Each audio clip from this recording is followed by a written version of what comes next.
ನಿಲ್ಲಿ ಈ ವಿಡಿಯೋ ನೋಡ್ತಿರೋರು ನೀವು ತಿಂಗಳಿಗೆ ಸ್ಯಾಲ್ರಿ ಬರುತ್ತೆ, EMI ಹೋಗುತ್ತೆ, ಮತ್ತು ಲೋನ್ ತಗೊಳ್ತೀರಿ, ಮತ್ತು EMI ಕಟ್ತೀರಿ. ಇದು ಸೈಕಲ್ ಆಗಿಬಿಟ್ಟಿದೆ ನಮ್ಮ ಲೈಫಲ್ಲಿ. ರಾತ್ರಿ ನಿದ್ದೆ ಬರಲ್ಲ, ತಿಂಗಳ ಕೊನೆಯಲ್ಲಿ ಆತಂಕ ಆಗುತ್ತೆ, ಫ್ಯಾಮಿಲಿ ಮುಂದೆ ಮಾತಾಡೋಕ್ಕಾಗಲ್ಲ. ಇದೇ ಸಿಂಟಮ್ಸ್ ಏನು ಗೊತ್ತಾ? Loan trap. ಆದರೆ ಇದರಿಂದ ಹೇಗೆ ಹೊರಗೆ ಬರೋದು ಏನಾದ್ರು ಪಾಸಿಬಲ್ ಏನಾದರೂ ಇದೆಯಾ? ಇಂದಿನ ಈ ವಿಡಿಯೋ ವೆರಿ ಇಂಪಾರ್ಟೆಂಟು. ಯಾಕಂದರೆ ಇದು ಜಸ್ಟ್ ಫಿನಾನ್ಷಿಯಲ್ ಅಡ್ವೈಸ್ ಅಲ್ಲ, ಇದು ನಿಮ್ಮ ಲೈಫೇ ಚೇಂಜ್ ಮಾಡೋ ಇನ್ಫಾರ್ಮೇಷನ್. ಲೋನ್ ಟ್ರ್ಯಾಪ್ ಅಂದರೆ ಏನು, ಅದರಿಂದ ಹೇಗೆ ಹೊರಗೆ ಬರೋ ಎಕ್ಸಾಕ್ಟ್ ಸ್ಟೆಪ್ ಏನಾದರೂ ಇದೆಯಾ, ಮತ್ತು ಮುಂದೆ ಯಾವತ್ತೂ ಈ ಟ್ರ್ಯಾಪಿಗೆ ಬೀಳ್ದಿರೋದಾದರೂ ಹೇಗೆ, ಈ 3 ಕ್ವಶನ್ಗೆ ಇವತ್ತು ಆನ್ಸರ್ ಸಿಗುತ್ತೆ. ಹೊಸದಾಗಿ ಬಂದಿರೋರಿಗೆ ಸಬ್ಸ್ಕ್ರೈಬ್ ಮಾಡಿ, ಬೆಲ್ ಬಟನ್ ಒತ್ತಿ, ಮತ್ತು ಶುರು ಮಾಡೋಣ. ಮೊದಲು ಅರ್ಥ ಮಾಡ್ಕೊಳ್ಳೋಣ, ಲೋನ್ ಟ್ರ್ಯಾಪ್ ಅಂದರೆ ಏನು. ರಮೇಶ್ ಅನ್ನೋ ಒಬ್ಬ ವ್ಯಕ್ತಿಗೆ 32 ವರ್ಷ ಆಗಿರುತ್ತೆ ಅಂದ್ಕೊಳ್ಳಿ. ಅವನ ಸ್ಯಾಲ್ರಿ 40,000 ಅಂದ್ಕೊಳ್ಳಿ. ಮನೆ ಲೋನು EMI 12,000 ಅಂದ್ಕೊಳ್ಳಿ. ಕಾರ್ ಲೋನು 8,000, ಪರ್ಸ್ನಲ್ ಲೋನ್ ಬೇರೆ ತೊಗೊಂಡಿರ್ತಾನೆ, ಅದಕ್ಕೊಂದು 6,000. ಕ್ರೆಡಿಟ್ ಕಾರ್ಡು ಮತ್ತು ಮಿನಿಮಮ್ ಕಟ್ತಾ ಇರ್ತಾರೆ 3,000. ಟೋಟಲ್ಲು EMI 29,000 ಆಯಿತು. ಉಳಿದಿದ್ದು 11,000 ಮಾತ್ರ. ತಿಂಗಳ ಎಕ್ಸ್ಪೆನ್ಸೇ ಒಂದು 15,000. ಇನ್ನು ಬಾಕಿ 4,000 ಮತ್ತು ಏನು ಮಾಡ್ತಾನೆ, ಮತ್ತೊಂದು ಕಡೆ ಲೋನ್ ಮಾಡ್ತಾನೆ. ಇದೇ ಲೋನ್ ಟ್ರ್ಯಾಪ್. ಒಂದರ ಮೇಲೊಂದು ಇನ್ನೊಂದು ಮೇಲೊಂದು ಲೋನ್ ತಗೊಳ್ತಾ ಹೋಗ್ತಾಯಿದ್ರೆ ಇದು ಮುಗಿಯೋದೇ ಇಲ್ವಲ್ಲ. ನಿಮ್ಮ ಸಿಚುವೇಶನ್ನು ಎಷ್ಟೊಂದು ಜನದು ಇದೇ ರೀತಿ ಇರುತ್ತೆ. ಮೊದಲು ಸತ್ಯ ಒಪ್ಕೊಳ್ಳಿ. ಸ್ಟೆಪ್ 1, ಸತ್ಯನ ಡೈರೆಕ್ಟಾಗಿ ನೋಡಿ. ಭಾಳಷ್ಟು ಜನ ಏನು ಮಾಡ್ತಾರೆ ಗೊತ್ತಾ, ಪ್ರಾಬ್ಲಮ್ ಇದೆ ಅಂತ ಗೊತ್ತು, ಆದರೆ ಅವಾಯ್ಡ್ ಮಾಡ್ತಾರೆ. ಬ್ಯಾಂಕ್ ಸ್ಟೇಟ್ಮೆಂಟ್ ನೋಡಲ್ಲ, ಲೋನ್ ಪೇಪರ್ ನೋಡಲ್ಲ. ಇದು ಸಿಚುವೇಶನ್ ಅಲ್ಲ, ಎಸ್ಕೇಪ್ ಅಂತಾರೆ. ಈಗ ಒಂದು ಪೇಪರ್ ತಗೊಳ್ಳಿ, ಎಲ್ಲ ಲೋನ್ ಬರೀರಿ. ಲೋನ್ ನೇಮು, ಮತ್ತು ಬ್ಯಾಲೆನ್ಸ್ ಎಷ್ಟಿದೆ, ಇಂಟ್ರೆಸ್ಟ್ ರೇಟು ಎಷ್ಟು % ಇದೆ, ಮತ್ತು EMI ಎಷ್ಟೆಷ್ಟು ಕಟ್ಟಬೇಕು, ಒಟ್ಟು ಎಷ್ಟು ಸಾಲ ಇದೆ, ಒಟ್ಟು ಎಷ್ಟು ಇಂಟ್ರೆಸ್ಟ್ ಪೇ ಮಾಡಬೇಕು, ಇದನ್ನೆಲ್ಲ ಬರ್ಕೊಳ್ಳಿ. ನಿಮ್ಮ ಕಣ್ಣು ತೆರೆಸುತ್ತೆ ನಾವೇನು ಮಾಡಬೇಕು ಅಂತ, ಅವೇರ್ನೆಸ್ಗೋಸ್ಕರ ಆದರೂ. ಸ್ಟೆಪ್ 2, ಯಾವ ಲೋನ್ ಮೊದಲು ಮುಗಿಸ್ಬೇಕು. ಇದಕ್ಕಂತಾನೆ 2 ಪವರ್ಫುಲ್ ಮೆಥಡ್ ಇದೆ. ಒಂದು ಹೈಯೆಸ್ಟ್ ಇಂಟ್ರೆಸ್ಟ್ ರೇಟ್ಗಳನ್ನ ಕಿಲ್ ಮಾಡೋದು. ಯಾವುದು? ಕ್ರೆಡಿಟ್ ಕಾರ್ಡನ್ನ ಫಸ್ಟು ಕಿಲ್ ಮಾಡೋದು. ಯಾಕಂದರೆ ಅದು 1,000 ಲಕ್ಷ ಗಟ್ಟಲೆ ಅದು ನಮ್ಮ ಇಂಟ್ರೆಸ್ಟ್ ರೇಟ್ ಕೀಳ್ತಾ ಇರ್ತದೆ. ಎರಡನೇದು, ಸಣ್ಣ ಲೋನ್ಗಳು ತಗೊಂಡ್ಬಿಡ್ತೀವಿ ಫ್ರೆಂಡ್ಸ್ ಹತ್ರ, ಫ್ಯಾಮಿಲಿ ಹತ್ರ. ಸೊ ಅವ್ರಿಗೆ ಮುಖ ತೋರಿಸ್ಕೊಂಡು ಓಡೋಕ್ಕಾಗ್ತಾರಲ್ಲ. ಸೊ ಇದು ಕಿರಿಕಿರಿ ಉಂಟು ಮಾಡ್ತಾ ಇರ್ತದೆ.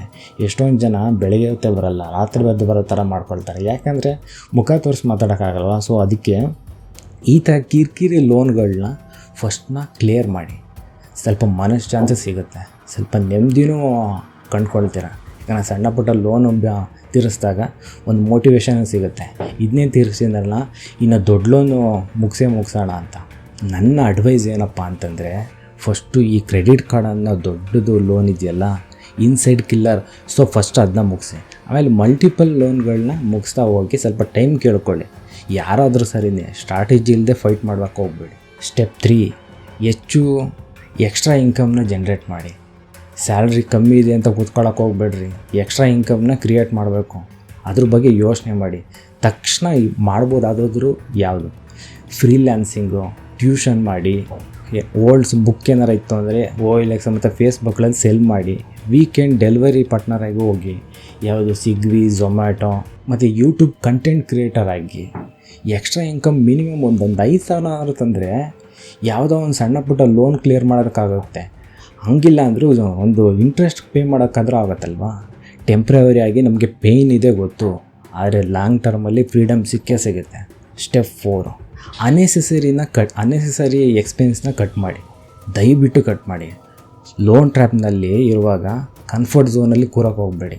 ನೀವು OTT ಏನಾಯಿತು ಅಂದರೆ ನೆಟ್ಫ್ಲಿಕ್ಸ್, ಪ್ರೈಮು, ಹಾಟ್ಸ್ಟಾರು ಮತ್ತು ವೀಕೆಂಡಲ್ಲಿ ಈಟಿಂಗು ಅಂತ ಇತ್ತು ಅಂದರೆ ಫಸ್ಟ್ ಅದು ಕ್ಯಾನ್ಸಲ್ ಮಾಡಿ. ಫೋನ್ ತೊಗೋಬೇಕು, ಗ್ಯಾಜೆಟ್ ತೊಗೋಬೇಕಂತಿದ್ರೆ ಫಸ್ಟ್ ಅದನ್ನು ಯೋಚನೆ ಬಿಟ್ಬಿಡಿ.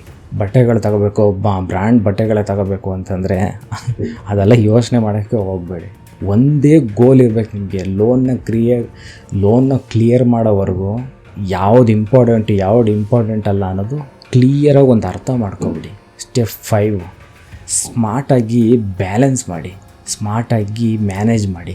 ಮಲ್ಟಿಪಲ್ ಇಂಟ್ರೆಸ್ಟ್ ಲೋನ್ ಇದ್ದರೆ ಅದನ್ನು ಸರಿಯಾಗಿ ಯೋಚನೆ ಮಾಡಿ ಒಂದು ಉದಾಹರಣೆ ಹೇಳ್ತೀನಿ ನೋಡಿ.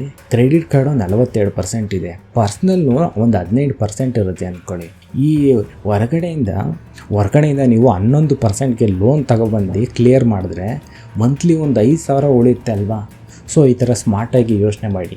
ನಿಮಗೆ ಪಾಸಿಬಲ್ ಆದರೆ ಬ್ಯಾಂಕ್ ಹತ್ರ ನೆಗೋಷಿಯೇಟ್ ಮಾಡಿ, ಇಂಟ್ರೆಸ್ಟ್ ರೇಟ್ ರೆಡ್ಯೂಸ್ ಮಾಡೋಕ್ಕೆ ಹೇಳಿ. ಗುಡ್ಡು ರೀಪೇಮೆಂಟ್ ಹಿಸ್ಟ್ರಿ ಏನಾರು ಇತ್ತು ಅಂದರೆ ಅವರು ತಾನೇ ಒಪ್ಕೊಳ್ತಾರೆ. ಆಮೇಲೆ 11% ಲೋನ್ ತಾನೇ ತಗೊಂಡು ಬಂದು ಆಮೇಲೆ ಮಜಾ ಉಡಾಯಿಸ್ಬಿಟ್ಟಾರೆ. ಆಮೇಲೆ ಅದೊಂದು ದೊಡ್ಡ ಬ್ಲಂಡರ್ ಆಗಿಬಿಡುತ್ತೆ.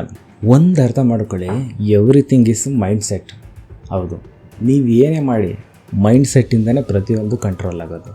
ಹೌದು, ಸ್ಟೆಪ್ 6 ಲೋನ್ ಟ್ರ್ಯಾಪಿಂದ ಹೊರಗೆ ಬರೋದು 90% ಮೈಂಡ್ ಸೆಟ್ಟು.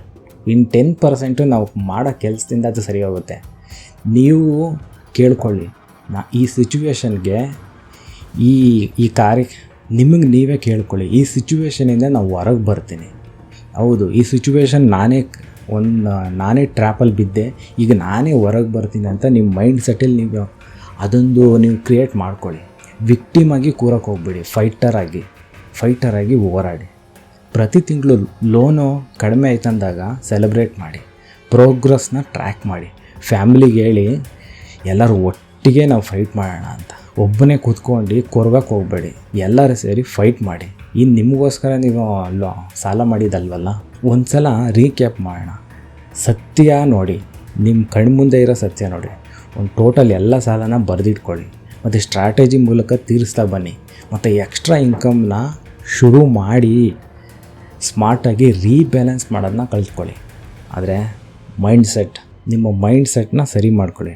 ಲೋನ್ ಟ್ರಾಪಿಂದ ಹೊರಗೆ ಬರೋದು ಒಂದು ದಿನದ ಕೆಲಸ ಅಲ್ಲ, ಇದು ಒಂದು 2-3 ವರ್ಷ ತಗೊಳ್ಬೋದು.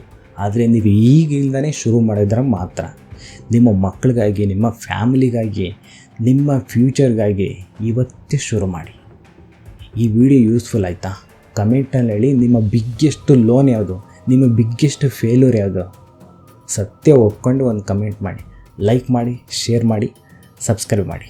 ಮತ್ತೆ ಮುಂದಿನ ವಿಡಿಯೋದಲ್ಲಿ ಸಿಗೋಣ. ಧನ್ಯವಾದ.